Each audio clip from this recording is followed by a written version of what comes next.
Hey everyone, and welcome back to Chat Like a Native. Great to be here. Today we're tackling something that, well, it can feel like a real mountain for English learners. Yeah, Grammar. definitely. It's a big topic. But instead of just talking about endless rules that don't seem to stick, we're looking at a smarter way. Yeah, how to actually get that grammar fluent so you can speak more confidently, more naturally. Exactly. So stick with us, and you'll find out how to kind of ditch that grammar overwhelm. And focus on what really helps for smooth, everyday conversations. Right. Because so many of you, you're at that intermediate stage, and you feel like you've hit a wall with grammar. Yeah, you might know lots of words, understand quite a bit. But getting the grammar right when you actually speak, that's the struggle. It really is. So we're going to explore why just memorizing rules, well, it often doesn't cut it. And more importantly, what you can actually do instead. Mm-hmm. Have you ever felt that? Like you study a rule, maybe you even ace a test on it, but then you're in a real conversation and your brain just like freezes, trying to remember everything. Oh, totally. There's this disconnect, isn't there, between knowing it and using it. Yeah. So let's unpack that. Why does just trying to memorize all these grammar rules, why does it often fail us when we want to speak naturally? Well, think about it like this. Our brains can only juggle so much at once, right? Go. So you're trying to follow the conversation, understand, think of your reply, choose words, Yeah, a lot going on. and on top of that, consciously pull up and apply grammar rules. It's just, it's too much. Cognitive overload. Like too many tabs open on your computer.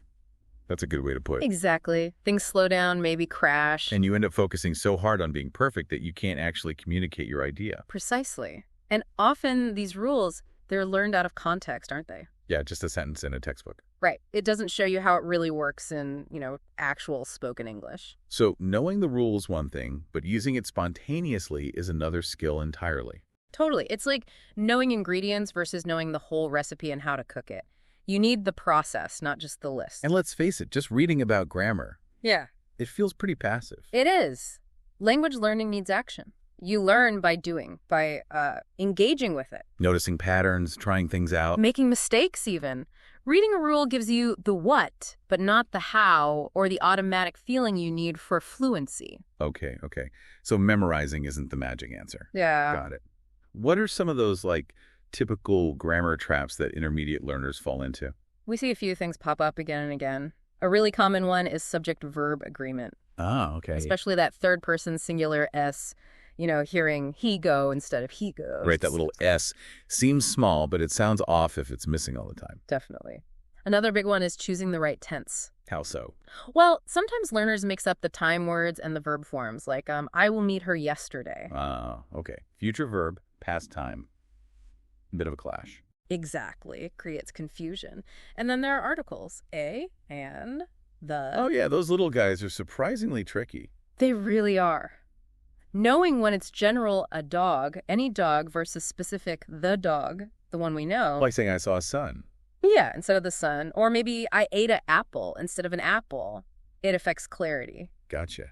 And what about prepositions like in, on, at? They seem to have a million uses. They do. And the spatial ones like on versus in can be tough. You might hear, I left my bag on the car. When they probably mean in the car. Right. Unless it's literally on the roof, it's about getting that feel for the context. And sometimes habits from your first language creep in, right? Like double negatives. That's a classic example. In some languages, two negatives make it more negative. But in English. It flips it. I don't have no money technically means I do have some money, which is usually not what the speaker means. Interesting how languages differ there.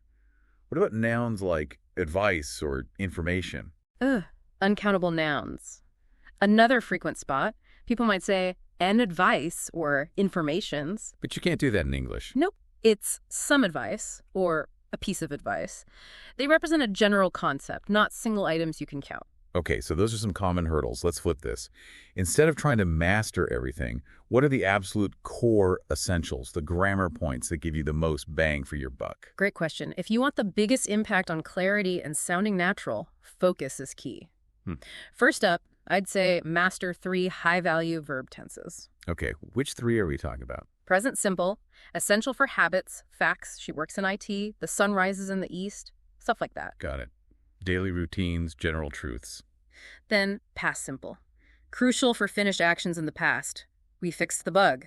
They went on holiday last week. Makes sense. Completed past events. And third, the present perfect. Super useful for experiences, things you've done without saying exactly when, or for recent events connected to now. Like, I've seen that movie before, or he has just left. Exactly. Nail those three, and you can handle a huge range of situations.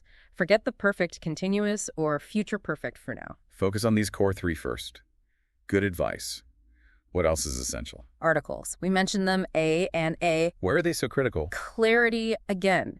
Using a Shockian for anyone versus the for the specific one just makes things so much clearer for the listener. Avoids confusion. Okay. Clarity check. What's next? Subject-verb agreement. Can't stress it enough. That third person is. He runs, she watches, it works. Yes. A good trick is to consciously slow down and double-check when you use he, she, or it. Maybe even read your writing aloud to catch it. Good, a practical tip. Anything else on the essentials list? Pronouns and possessive, they make your English flow better, less repetitive. Using he, she, they instead of repeating names. Right. And possessives like my, your, his, her, their to show ownership clearly. Mistakes here can really muddy the waters. Yeah, you need to know whose bag we're talking about. Exactly. And finally, get a basic handle on the key prepositions in, on, at, especially for location and time. Can you give us a quick refresher on those general rules? Sure. For location, generally for inside spaces in the office, for surfaces on the desk, and at for specific points at the station. Okay. And for time, often in for longer periods like months, years in August in 2025, on for days on Tuesday, and at for specific times at 9 a.m. Those are good starting points, even if there are exceptions. Definitely. Mastering those core areas gives you a really solid foundation. Okay, so focusing there seems way less daunting. Yeah. But how do we learn them without just, memorizing lists again? Right. This is the important part. Shift from passive memorizing to active noticing. One great way is through pattern noticing. Pattern noticing, what does that involve? It means deliberately exposing yourself to lots of English reading, listening, but with a specific grammar point in mind. An input flood, sometimes called. So if I want to get better at present perfect, You'd maybe listen to news headlines or read articles about recent discoveries, and specifically listen or look for examples of have plus past participle. just notice them? Well, notice them, maybe highlight them or jot them down, then look at a bunch together. Ask yourself, what's similar here? When are people using this? So comparing examples to figure out the why and when. Exactly. You start building that intuition, that gut feeling for it, which is way more useful than just knowing the rule definition. Like being a grammar detective. I like that. What's another strategy? Learning grammar chunks. These are fixed or semi-fixed phrases that native speakers use all the time. Like, Things like make a decision, pay attention to, interested in, look forward to. You learn the whole phrase as one unit. so you're learning the vocabulary and the grammar together. Precisely. You absorb the correct prepositions or verb forms without even thinking about the rule. They become ready-made blocks for speaking. That sounds much more natural. Less mental effort in the moment. What else? Keeping an air log. It sounds simple, but it's powerful. So just writing down my mistakes. Yep. When you notice an error or someone corrects you, write down the wrong sentence and the correct one side by side. Okay, then what? Review it regularly, like once a week. Look for patterns. Are you always messing up articles, or that third person's is? So it helps you identify your personal weak spots. Exactly. Then you know what you need to focus on, turns mistakes into lessons. That's smart, making mistakes useful. What about how much to study? Spaced practice beats cramming every time. Short, regular sessions are way better for your memory. Like 15 minutes a day. Perfect. Focus on just one thing in that time. Way better than a 2-hour grammar slog once a week. The British Council calls it little and often. Much less intimidating. And I guess the final piece is actually using it. Absolutely critical. You have to apply it. Find chances to speak or write using the grammar you're focusing on. Language exchanges? Writing emails? Yep. Online groups, conversation partners, even just writing a short journal entry. Anything to activate that knowledge in a real communicative way. Okay, so the big picture is shift away from just memorizing. Actively notice patterns in real English. Learn whole chunks. Track your own errors. Practice often, but in short bursts. And crucially, use it. You got it. That's the path to more natural, less stressful grammar improvement. It really sounds more doable. So how could someone put this into action, like this week? Okay, here's a simple plan you could try. Pick one grammar point for the week. Maybe articles or the past simple. Just one. Just one. Then your mission is to find about, say, 10 real examples of it being used. Look at news sites, podcasts you like, social media, whatever you normally read or listen to. Okay, collect real-world examples, like the detective work. Exactly. Then try writing 2 or 3 of your own sentences using that same structure. Really try to apply what you notice. Actively using it. And then try to get feedback. Swap sentences with a study buddy if you have one. Or use a grammar checker tool online. There are some good ones. So you know if you're on the right track. Right. And log any mistakes you made in your own sentences in your error log. Revisit it later. Doing this consistently, focusing deeply on one thing a week, builds understanding much better than skimming over lots of rules. That sounds really practical and manageable. Are there any specific tools or websites you'd point people towards? Yeah, a few good ones come to mind. BBC Learning English has great short videos on common errors. Very clear. Okay, BBC Learning English. The British Council website has a really comprehensive grammar reference section, too, with explanations and exercises if you want them. British Council. Got it. For quick reference, Perfect English Grammar has useful downloadable PDFs like tense charts, good cheat sheets. Yandy. And like we said, an error log, use an app or just a notebook.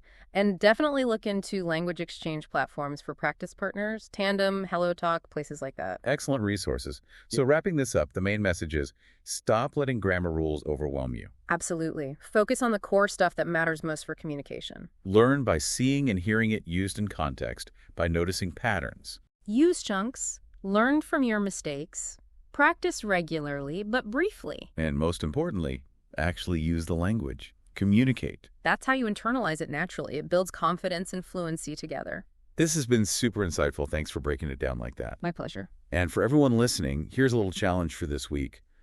Pick just one grammar point we talked about. Maybe it's articles, maybe it's the past simple versus present perfect. Yeah. And just notice it. Pay attention to how you hear it used, how you see it written.